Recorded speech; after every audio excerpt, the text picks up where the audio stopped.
kung anong husga nila sa akin. Hindi naman ako na-hurt sa mga ganun nila eh. Naiintindihan ko talaga silang lahat. Naiintindihan ko silang lahat.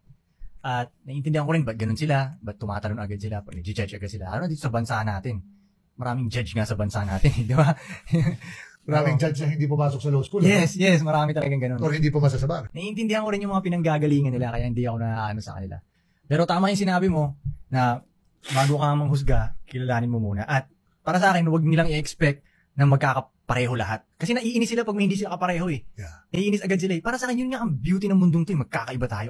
Imagine mo lahat ay magkakapareho. Ang boring nun. Wala tayong mapag-uusapan nun. Isa lang galawan natin, di ba? Isa lang salita natin, isa damit. Ang boring yun. Kaya mas maganda yung magkakaiba tayo. Okay, silipin ko tong culture na to, silipin ko tong lifestyle mo, silipin ko yung lifestyle mo. Kung may makukuha ko maganda dito, kain ko to. Yung hindi, sa tingin kong hindi ko kailangan. Yun ang beauty ng mundong to. Pag mas marunong lang yung tao sana na makaintindi ng ganun ng pagkakaiba.